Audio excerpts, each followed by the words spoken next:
നമ്മൾ സാറാണ്. നമ്മൾ ഇന്ന് പ്ലസ് ടുക്കാർക്ക് വേണ്ടിയുള്ള വളരെ ഇമ്പോർട്ടൻ്റ് ആയിട്ടുള്ള രണ്ട് ചോദ്യങ്ങളാണ് ഫ്രം ഇൻവേഴ്സ് ട്രിഗണോമെട്രി ഫംഗ്ഷൻസ്. ഈ ചാപ്റ്റർ വലിയ പരിക്കുകൾ ഇല്ലാതെ വേണമെങ്കിൽ നിങ്ങൾക്ക് പഠിച്ച് എക്സാമിനുള്ള ക്വസ്റ്റ്യൻസുകളൊക്കെ എഴുതാൻ പറ്റും. പക്ഷേ ഇത്തിരി ബുദ്ധിമുട്ടുള്ള ക്വസ്റ്റ്യൻസുകളൊക്കെ ചെയ്യാൻ പഠിച്ചോണം. നമ്മൾ സാധാരണ ചെയ്തേക്കുന്നത് ചെറിയ ചോദ്യങ്ങളാണ്, ഇത്തിരിയുള്ള ക്വസ്റ്റ്യൻസുകൾ. അങ്ങനെ ചെയ്തുകൊണ്ട് മാത്രം രക്ഷപ്പെടില്ല. ഇത്തിരി ടഫായിട്ടുള്ളതും പുതിയ ക്വസ്റ്റ്യൻസുകളൊക്കെ നമുക്ക് ഈ വർഷം പ്രതീക്ഷിക്കാം. അങ്ങനത്തെ രണ്ട് ചോദ്യങ്ങളാണ് ഇപ്പോൾ നിങ്ങൾ ബോർഡിൽ കാണുന്നത്. അടിപൊളിയായിട്ടുള്ള രണ്ട് ചോദ്യങ്ങൾ. ഓക്കെ, ഇതേപോലുള്ള ക്വസ്റ്റ്യൻസുകളൊക്കെ പഠിച്ചോണം. പിന്നെ നമ്മുടെ ക്ലാസ് ഉണ്ട്, നിങ്ങൾക്ക് ജോയിൻ ചെയ്യാം.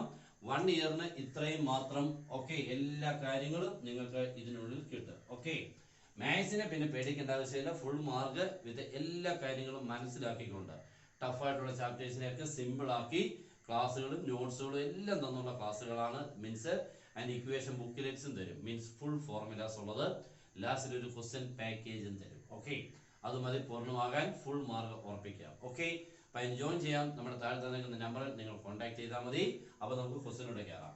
എല്ലാവരും ഫസ്റ്റ് ക്വസ്റ്റ്യൻ എല്ലാവരും ഒന്ന് വായിച്ച് നോക്കിക്കുക. എല്ലാവരും ഒന്ന് വായിച്ചേ.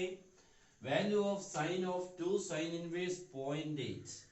നമ്മൾ ആദ്യമായിട്ട് ചിലപ്പോൾ കാണുന്നതായിരിക്കാം, ചെയ്യാൻ ബുദ്ധിമുട്ടുണ്ടെന്നൊക്കെ തോന്നും.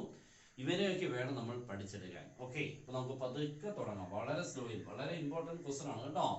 അപ്പൊ നമ്മൾ ആദ്യം ചെയ്യാൻ പോകുന്നത് ഈ സൈൻ ഇൻവേഴ്സ് 0.8 ഉണ്ടല്ലോ, 0.8ന് ഞാൻ അതിന് തീറ്റ എന്നൊരു സബ്സ്റ്റിറ്റ്യൂഷൻ കൊടുക്കുകയാണ് കേട്ടോ. അല്ലെങ്കിൽ എക്സ് എന്ന് കൊടുക്കാം, അതിനൊന്നും കാര്യമില്ല. ഞാനിപ്പോൾ കൊടുക്കാൻ പോകുന്നത് sine inverse 0.8 is equal to x അല്ലെങ്കിൽ തീറ്റ. അവിടുന്ന് ഈ 0.8 എന്ന് പറയുമ്പോൾ സൈൻ ഇൻവേഴ്സ് അപ്പുറത്ത് എന്നിട്ട് ആരായിട്ട് മാറി? Sine x. അപ്പൊ തിരിച്ചു വായിച്ചാൽ പോലെ sine x equal to 0.8. Sine x 0.8 ആണെങ്കിൽ കോസ് എക്സ്. കോസ് എക്സിനെ കണ്ടുപിടിക്കാൻ root of 1 minus sine square x എന്നുള്ള ഫോർമുല ഒക്കെ പഠിച്ചിട്ടുണ്ടല്ലയോ. 1 minus sine square x cos square x ആണ്. റൂട്ട് എടുക്കുമ്പോൾ കോസ് എക്സ് ആവും. ഓക്കെ, അപ്പൊ കോസ് എക്സ് എന്ന് പറഞ്ഞാൽ root of 1 minus sine square x. That is equal to root of 1 minus 0.8 the whole square. 0.8 in the whole square എത്ര? 0.8 the whole square. 0.8 into 0.8. 8 into 8 is 64. 0.8 the whole square 0.64. Okay. അപ്പോൾ answer വരുമ്പോൾ root of 1 minus 0.64 അല്ലേ? 0.64. 1ൽ നിന്നും 0.64 പോയാൽ 0.36. അതിന്റെ root എടുത്താൽ 0.6. അടിപൊളിയാണല്ലേ? എല്ലാം ഒത്തു വന്നിട്ടുണ്ട്, റൂട്ടൊക്കെ കിട്ടുന്നുണ്ട്. അത് തന്നെ ഒരു സന്തോഷം അല്ലേ? റൂട്ട് ഇങ്ങനെ ചെയ്ത് വരുമ്പോൾ അറിയാം റൂട്ടിനുള്ളിൽ നല്ലൊരു നമ്പർ ആണെങ്കിൽ എന്ത് സന്തോഷം. കറക്റ്റ് ആയി. അപ്പൊ നമ്മുടെ സൈൻ എക്സ് കിട്ടി, കോസ് എക്സ് കിട്ടി. എന്തിനാന്നുള്ള ഒരു ചോദ്യം ഉണ്ട് അല്ലേ?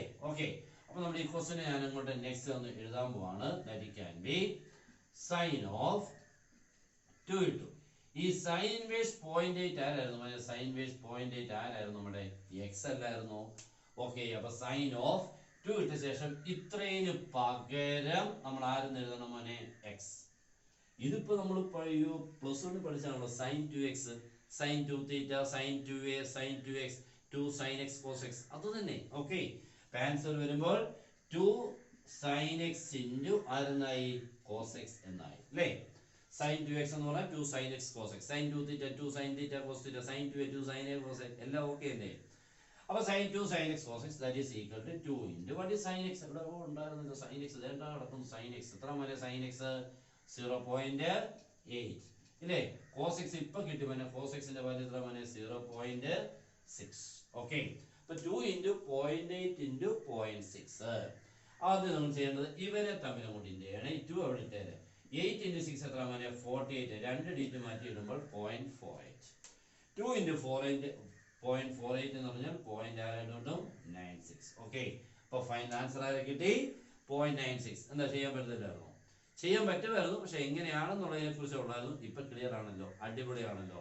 ഓക്കെ, നെക്സ്റ്റ് നമ്മുടെ sine of π/3 plus sine inverse 1/2. ഇതാണ് നമ്മുടെ question. Okay, sine of π/3 plus sine inverse 1/2 എന്ന് പറയുമ്പോൾ ആൻസർ നോക്കിക്കോണേ.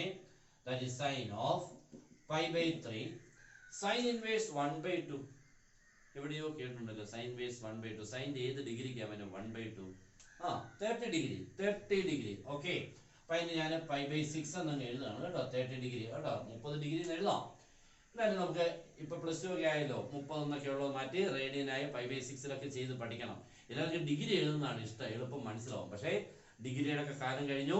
ഇപ്പൊ റേഡിയനാണ് നിങ്ങൾ ഇനി ഉപയോഗിക്കാവുള്ളൂ കേട്ടോ മാക്സിമം. ഓക്കെ, ഇത് 5/3 നോക്കി എഴുതി. സൈൻ വേസ് 1/2 5/6. ഇപ്പൊ നോക്കിക്കാൻ തന്നെ ഇത് രണ്ടോട് ആഡ് ചെയ്താൽ എന്താ കിട്ടുന്നത്? 5/3 എന്ന് പറഞ്ഞാൽ എല്ലാവർക്കും അറിയാം എത്ര ഡിഗ്രിയാണ്, 30 അല്ലേ, സോറി 60 ഡിഗ്രി. ഓക്കെ, രണ്ടാമത്തെ ആരാ 30 ഡിഗ്രി, ഇയാൾ എത്ര 30. ഇത് തമ്മിൽ ആഡ് ചെയ്താൽ എത്ര? 90 ഡിഗ്രി. 90 ഡിഗ്രി റേഡിയൻ എത്ര? 5/2. സൈൻ 5/2 സൈൻ 90 എത്ര മോനെ? 1. അത്രേ ഉള്ളൂ. അടിപൊളിയാണല്ലോ. എന്ത് സിമ്പിൾ ആയിട്ട് തീർന്നു അല്ലേ? മനസ്സിലായി നോക്കണം. മനസ്സിലായെങ്കിൽ മോനെ ഒട്ടും മടിക്കേണ്ട, ഒരു ലൈക്ക്, ഒരു കമന്റ്, ഒന്ന് ഷെയർ ചെയ്തേക്കണം നിങ്ങളുടെ ഫ്രണ്ട്സിലുണ്ടോ. ഓക്കെ, 2 ചോദ്യങ്ങൾ അടിപൊളി ക്വസ്റ്റ്യൻസുകളായിരുന്നു. അപ്പോൾ എല്ലാവരും നല്ലപോലെ പഠിക്കണം. നമ്മുടെ ക്ലാസ്സുകൾ ഇങ്ങനെ ഇടയ്ക്കിടയ്ക്ക് വന്നുകൊണ്ടേയിരിക്കും. മാക്സിമം നമ്മുടെ ചാനൽ അല്ലെങ്കിൽ നമ്മുടെ ക്ലാസ്സുകൾ ഫോളോ ചെയ്യുക. Okay, good bye.